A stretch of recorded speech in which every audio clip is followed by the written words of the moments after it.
නම් ඒ ගල ඔය SLS තියෙනවා කියන ඒ හැම ගලකටම වැඩිය ඒක ශක්තිමත්. බරිනුත් වැඩි, හරිම ශක්තිමත්. අත්දැකීමෙන් කියන්නේ අපේ ගෙවල් වල තියෙන එහෙම ඒ ගලක් කඩන්නත් අමාරුයි මිටියෙන් ගන්න. 36 වියදම් කරන්න අපි සාමාන්‍යයෙන් බ්ලොග් ගල් ගන්න ගියාම රුපියල් 5ක් අඩු දෙන තව ට්‍රාන්ස්පෝර්ට් එක ෆ්‍රී දෙන තැන බාහන එක ෆ්‍රී කරලා දෙන ගැන වගේ රුපියල් 10 10 දේවල් ගැන අපි හිතනවා. නමුත් මෙහෙම මේ වගේ දෙයක් ගැන හිතන්නේ නැහැ ගේ ශක්තිය.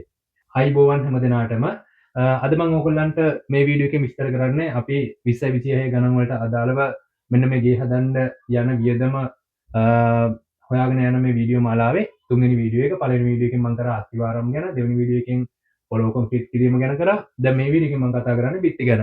මම මේ වීඩියෝ එක රෙකෝඩ් කරන වෙලාවේ මට පුංචි දෙයක් ඔයගොල්ලන්ට කියන්න හිතේ තිබුණා. මට ඒක අමතක වුණා. මම ඔයගොල්ලන්ගෙන් පුංචි වෙලාවක් ගන්නවා මම ඒක දැන් කියන්න. ඉතින් මම ඇත්තටම ජීවත් වෙන නවසීලන්තේ මගේ ෆැමිලි එකත් එක්ක මම මගේ චූටි දෝනිලත් එක්ක YouTube channel එකක් සහ Facebook page එකක් පටන් ගත්තා Kids Life New Zealand කියලා. ඉතින් ඒකෙන් මම අපි ඉදිරිපත් කරන්නේ ඉංග්‍රීසි කතා කරන විදිය ඒගොල්ලෝ ඉස්කෝලේට ගිහිල්ලා මෙහි අයත් එක්ක කතා කරලා ඒ අය කතා කරන ස්ටයිල් එකට අනුව කොහොමද කතා කරන්නේ කියන එක හරියට මෙහි පිටරටවල වල මිනිස්සු කොහොමද ඉංග්‍රීසි කතා කරන්නේ කියන එක පිළිබඳව තමයි ඒකෙන් අපි ඉදිරිපත් කරන්නේ. ඒක ගොඩක් වැදගත් වෙනවා ඉංග්‍රීසි ඉගෙන ගන්න ලංකාව ඒ වගේම ලෝකෙ කොහේ හිටියත් ඉංග්‍රීසි ඉගෙන ගන්න ඉංග්‍රීසි ගැන මූලික දැනුමක්වත් නැති ඉංග්‍රීසි ඉගෙන ගන්න කතා කරන්න උත්සාහ කරන පුංචි ළමයින්ට ලොකු සපෝට් එකක් ගන්න පුළුවන් විදිහට තමයි මේ වීඩියෝ ඉදිරිපත් කරන්නේ. ඒ වගේම පොඩි අයට විතරක් නෙමෙයි මූලික දැනුමක්වත් නැතුව ඉංග්‍රීසි කතා කරන්න ඉගෙන ගන්න අනිත් වැඩිහිටියන්ටත් ඉතාමත් ප්‍රයෝජනවත් වෙන විදිහේ වීඩියෝ තමයි ඒකෙන් ඉදිරිපත් කරන්නේ. ඇත්තටම අපිත් එයාලගෙන් දේවල් ඉගෙන ගන්නවා කතා කරන්න අලුත් වචන අලුත් පැටර්න් ඒගොල්ලන්ට ඇත්තටම කෙනෙකුට කියලා දෙන්න තේරෙන්නේ නැහැ. නමුත් ඒගොල්ලෝ කතා කරන දේවල් අපිට ගොඩක් දේවල් අල්ලගන්න පුළුවන්. ඉතින් ඒකට අනුව මම එයාලත් එක්ක කතා කරලා ඒගොල්ලෝ කතා කරන දේවල් වලින් වීඩියෝ හදලා තව කෙනෙකුට ඉගෙන ගන්න පුළුවන් විදිහට තමයි මේ වීඩියෝ ඉදිරිපත් කරන්නේ. ඒ වගේම එයාලා මේ යන එන තැන් ඒගොල්ලෝ මේ සෙල්ලම් කරන විදිහ මේ ළමයින්ගේ නවසීලන්ත ජීවත් වෙන ළමයින්ගේ සම්පූර්ණ ජීවන රටාව ඒගොල්ලෝ පුංචි කාලේ ඉඳන් උඩට යනකොට කොහොමද අධ්‍යාපන කටයුතු වෙනස් වෙන්නේ ඒව ගැන තමයි මේ වීඩියෝ එකෙන් දාන්නේ. ඊට අමතරව නවසීලන්තයේ ඉඳන් ලස්සන තැනුත් වීඩියෝ කරලා දානවා ඒගොල්ලොත් එක්ක ට්‍රැවල් කරන වෙලාවට.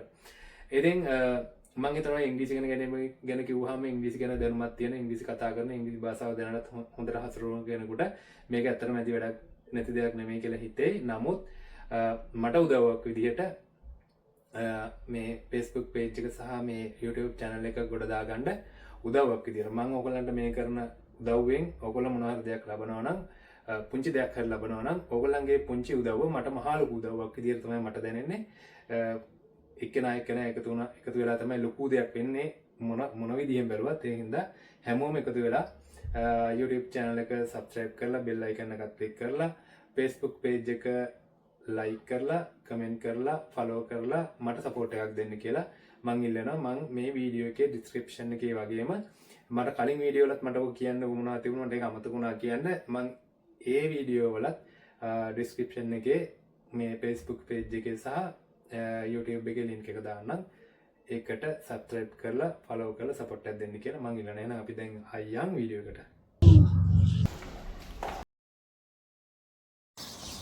බිත්ති ගැන කතා කරනකොට අපිට විශේෂයෙන්ම මේ ගේ හදන්න යන සම්පූර්ණ මේ ගෙයි තියෙන බිත්ති ටිකේ වර්ගඵලය කොච්චරද කියලා වර්ග ප්‍රමාණය කොච්චරද කියලා අපි දැනගන්න ඕනේ. එතකොට මේකේ ජනේ ලුඩු හවු ටික ගැන හිතන්නේ නැතුව සම්පූර්ණ බිත්ති ටිකේ කියන්නේ මේ බිත්ති වල දිග අඩි 10මාර හෝ 11 ඒ තෑනිකේ හැටියට දැන් මම මේ කරන් තියෙන අඩි 11ක් උසයි කියලා සයිඩ් බිත්තිය. ඒකයි ප්‍රධාන මුදුන් බිත්ති දෙකයි ඒ වගේ වර්ගඵලය ගත්තාම වර්ගඵලය එනවා වර්ග අඩි 2800ක් කියලා.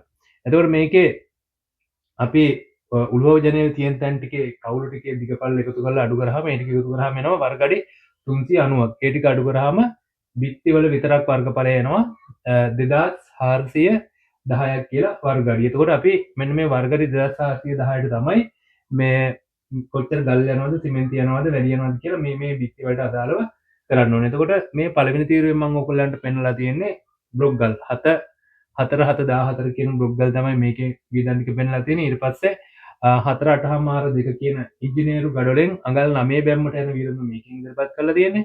ඊට පස්සේ අඟල් 6 පල්ල 8මාර දිග 2.3 කාල උස එන්නේ ගඩොලෙන් තනි බැම්ම යන ගඩොලෙන් අපි මේකේ බිත්ති ටික බැන්දොත් කොච්චර වියදම් වෙනවද කියන එක තමයි මේකෙන් ඉදිරිපත් කරලා තියෙන්නේ. ඉතින් මම මේ හැම ගල් වර්ගයකටම අදාළව කලින් ගොඩක් කලින් අවුරුදු දෙක තුනකට කලින් වීඩියෝ කරලා තියෙනවා. ඉතින් ඒවදී ඒවත් ඔයගලන්ට ඕන නම් බලන්න පුළුවන්. ඒවා ගොඩක් පරණ වීඩියෝ වුණාට ඒවයින් ගන්න පුළුවන්. මම ඒවා කරලා තියෙනවා වර්ගඩි 1000කට මේ වර්ග වලින් ගල් කොච්චර යනවද, සිමෙන්ති කොච්චර යනවද, වැලි කොච්චර යනවද කියලා කරලා තියෙනවා. ඉතින් ඔයගලන්ට ඒක ගන්න පුළුවන්. අවශ්‍යයි ඉන්නවනම්. නමුත් එහෙම නැතුව මෙතන මම ඒක කෙටි කරලා අරගෙන තියෙනවා. ඔයගලන්ට ඕන නම් මෙතනින්ම ඒක බලා ගන්නත් පුළුවන්.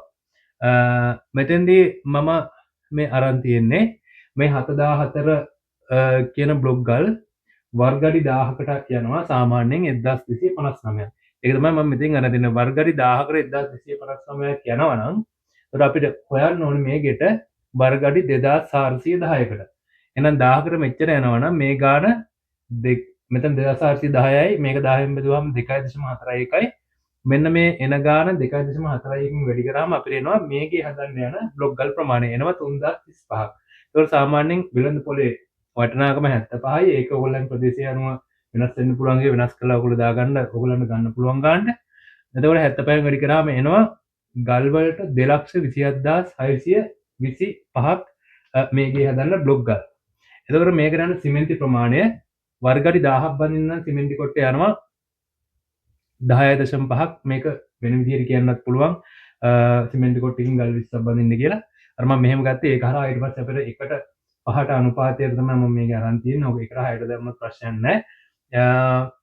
1:5ට අනුපාතයේ ඒ අනුපාතයට ගත්තාම සිමෙන්ති ටික කලින් හොයාගත්තට පස්සේ අපිට වැලි ටිකක් හොයාගන්න හරිම ලේසි. එතකොට ඒ කියන්නේ මොකද සිමෙන්ති කොටස් එකකට වැලි කොටස් 5ක් දාන්න. එතකොට අපිට ඒක හිතා ගන්න පුළුවන්. අපිට ගණන් හදාගන්න ලේසි. එතකොට මෙතෙන්දි දැන් 1000ට සිමෙන්ති කොට්ට 10.5ක් යනවා නම් 2.4කට කියන්නේ 2410කට වර්ග අඩි බිත්ති බදින සිමෙන්ති යනවා 25.3ක්. ඒක සිමෙන්ති කොට්ටකම 2000න් වැඩි කරාම 50600ක් වෙනවා සිමෙන්ති වලට. ඊට පස්සේ වැලි වලට අර විදිහට ගණන් හදලා ගත්තාම මම කලින්ත් ඒ වගේ ඕන තරම් ගණන් හදලා තියෙනවා. වැලි අපිට යනවා මෙතන 1000කට නම් යනවා 0.728ක් කියු. එතකොට 2410ට යනවා 1.75ක් කියු. ඒක 30000න් වැඩි කරාම 52500ක් කියලා එනවා වැලි වලට යන ගාන. ඊට පස්සේ කුලිය බ්ලොක් ගලක් බඳින කුලිය මම 65 කියලා මෙතෙන් අරන් තියෙන. ඒකත් වෙනස් වෙන්න පුළුවන් ඔය ප්‍රදේශය සහ වාස්තු මිලානුව. 65 කියලා ගත්තාම මේක තමයි 197275. එතකොට මේ ටික එකතු කරාට පස්සේ 528000ක් වෙනවා. මෙන්න මේ වර්ගඩි 1101ගේ බ්ලොක් ගලෙන් බඳිනවා නම් බ්ලොක් ගල් වලට සිමෙන්ති වලට වැලි වලට කුලිය ඒ ටික එකතු කරාම මෙන්න මෙච්චර ගාණක් එනවා. දැන් ඇත්තට මේවා කරගෙන යනකොට ඔයගලන්ට හිතෙන්න පුළුවන් දැන් මේවට අමතර වියදම් වෙනවා පලංචි දාන්න ඕනේ. අපද ඒම් තියෙනවා. ඔව් ඒක හරි. දැන් සමහරවිට දැන් මෙතෙන්දි මගේ කැල්කියුලේෂන් එක අනුව ගල් වර්ගඩි 100කට ගල් 125ක් වගේ මෙතන හැදෙනවා. නමුත් මගේ කලින් පරණ වීඩියෝ වල තියෙනවා වර්ගඩි 100ට ගල් 130ක් යනවා කියලා. එතෙන්දි මම බේස් ස්ටේජ් එකක් විදිහට 100%ක් එකතු කරලා තමයි අවසාන එකට දාලා තියෙන්නේ. දැන් මම මේ හදාගෙන වීඩියෝ මාලාවේ ඒ කිසි දෙයක් දැම්මේ නෑ. මම බේස් ස්ටේජ් එකේ කිසි දෙයක් දැම්මේ නෑ. අමතර වේදම් පොඩි දේවල් ඔය පලංචි වගේ දේවල්. එතකොට අපි ට්‍රාන්ස්පෝර්ට් කරනවා. සමහර ඒවා අපිට ට්‍රාන්ස්පෝර්ට් නොමිලේ හම් වෙනවා ගල් වැලි ප්‍රවාහනයේදී ඒවා. ඊට සමහර ඒවාට අපි ට්‍රාන්ස්පෝර්ට් වලට වියදම් කරනවා. ඒ ඔක්කොම මම 100ට ගාණක් එකතු කරනවා මේ සම්පූර්ණ වීඩියෝ මාලාවේ ඉවර වෙලා ටෝටල් එක ගත්තාම ඒක 100 ගාණක් එකතු කරනවා. එතකොට ඒකෙන් කවර් වෙනවා ඒ ඔක්කොම දේවල් ටික. ඊට පස්සේ මෙතන ඉංජිනේරු ගඩල වර්ගඩි 1000ක් බඳින්න අපිට ඕනේ ගල් 12500ක්. 1000ක් බඳින. එහෙනම් 2110ක් බඳින්න අපිට යනවා ගල් 30125ක් යනවා. ගඩොලක් මම රුපියල් 26 කියලා අරන් තියෙන්නේ. 26න් වැඩි කරාට පස්සේ එතෙන් යනවා 7,83,250ක් මේ ගේ බඳින්න ගඩොල් ටික විතරක්. ඊට පස්සේ මේ ඉංජිනේරු බැම්ම වර්ගඩි 1000ක් බඳින සිමෙන්ති කොට 45ක් යනවා. ඒවා මම අරන් තියෙන කලින් ගණනය කිරීම වලින්. ඊට පස්සේ එහෙම බැලුවාම මේ 2410ක් බිත්ති වර්ගඩි බඳින්න මේ ගේ හැටියට යනවා අපිට සිමෙන්ති කොට 108ක් 2000න් වැඩි කරාම 2,16,000ක් යනවා සිමෙන්ති වලට. ඊට පස්සේ මෙතන තියෙන වැලි ප්‍රමාණය වර්ගඩි 1000ක් බඳින්න වැලි කියුබ් යනවා 3.125ක් කියුබ්. ඊට පස්සේ මේ වර්ග ප්‍රමාණය බඳින්න 2410 බඳින්න 7.4ක් යනවා වැලි කියුබ්. ඒක 36න් අඩි කරාම 2,22,000ක් යනවා වැලි වලට. ඊට පස්සේ මේකේ ගාණ ගඩොල් ගාණ අපිට එන්නේ 30,125 කියලා ගඩොලක් බඳින්න රුපියල් 15යි කියලා ගත්තොත් 4,56,875ක් යනවා කුලිය. ඒ ටික ඔක්කොම එකතු වුණාම මේකේ ඉංජිනේරු බැම්මින් යනවා නම් යනවා බිත්ති වලට විතරක් 16,73,125. ඊට පස්සේ මේක මේ දවස්වල ගොඩක් ජනප්‍රිය බැම්මක් බ්ලොග් වලට ඇරුණම ඒ කියන්නේ වීරි කලාපයේ රස්නේ තියෙන තැන්වල ඉංජිනේරු බැම්මට යන්න බැරි අය අඟල් 6 පල්ල ගඩොලෙන් බඳිනවා තනි බැම්ම. ඒක හරි හොඳයි.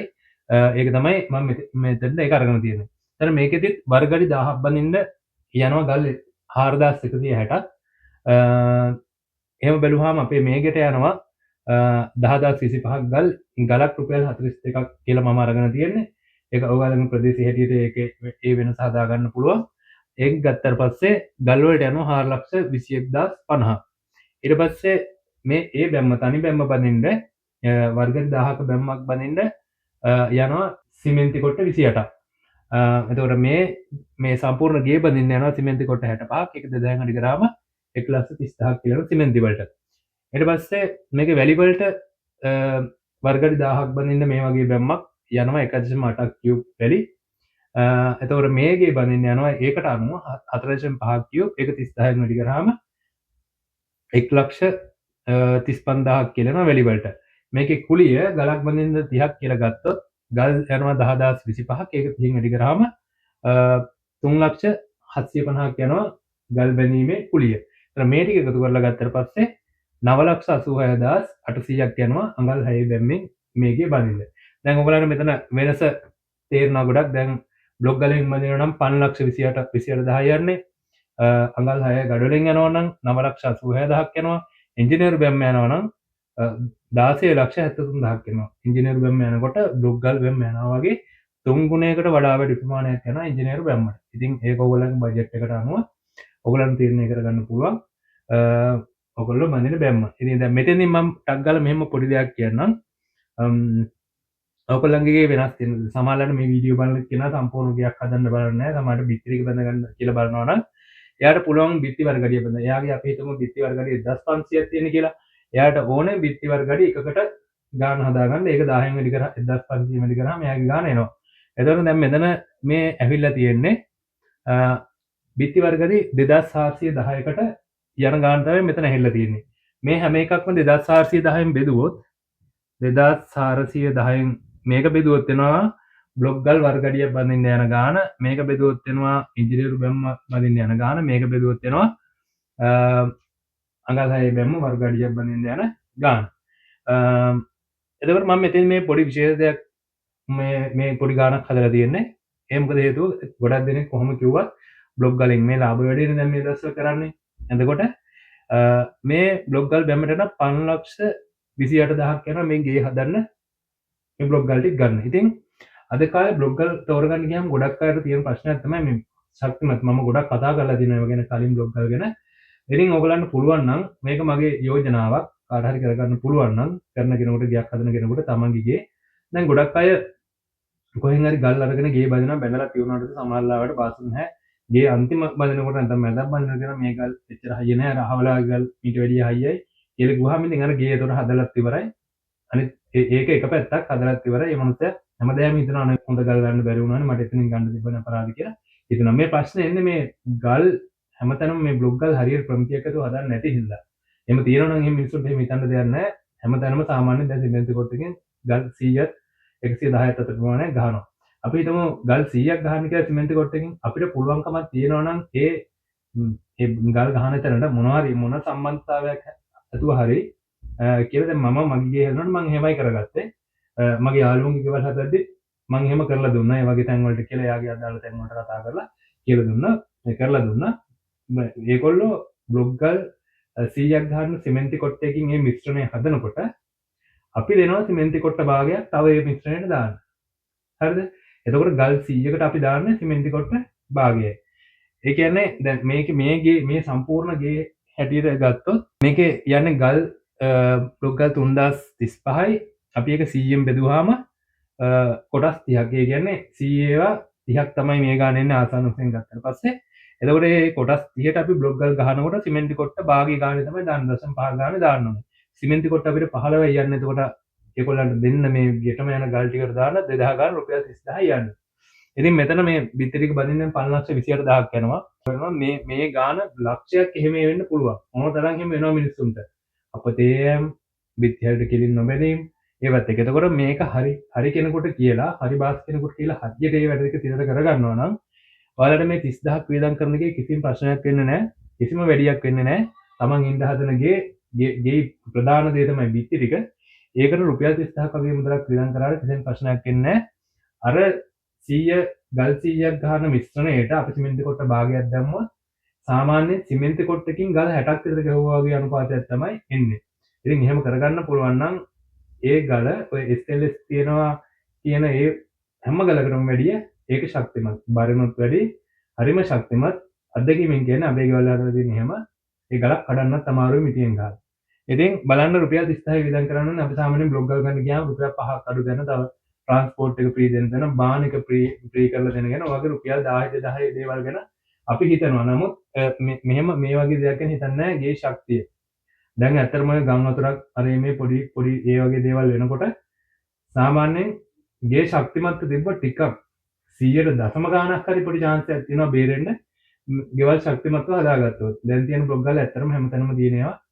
හොඳ නෑ ඇත්තම කතාව ඒක. ඉතින් ඒ හින්දා Tamanට පුළුවන් නම් මේ විදිහට අමතර වියදමක් කරලා කොහොම හරි එහෙම සම්බන්ධතාවයක් හදාගෙන මේ වැඩේ දැන් ඕක මම කලින් කිව්වට පස්සේ කිව්වා එහෙම සිමෙන්ති දුන්නා මේක දාන ගන්න නැහැ එහෙම ගහන ගන්න නැහැ කියලා. ඉතින් ඒක තමන් දැනගන්න ඕනේ. තමන් කොහොම හරි උපක්‍රමශීලීව තමන්ගේ තියෙන සම්බන්ධතාව අනුව ඒක එතන ගිහින් බලන් ඉඳලා හරි කවුරු කෙනෙක් දාලා හරි එහෙම කරගන්න ඕනේ.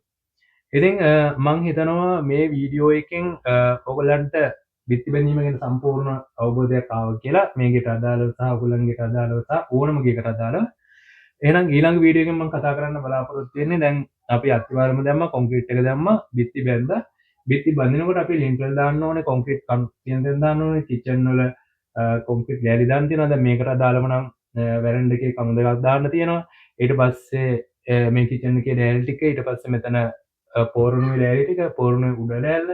ඉතින් ඔය ටික දාන්න තියෙනවා. ඊට පස්සේ මම ඊළඟ වීඩියෝ එකකින් කතා කරන්නේ අන්නේ කොන්ක්‍රීට් පාර්ට් ටික.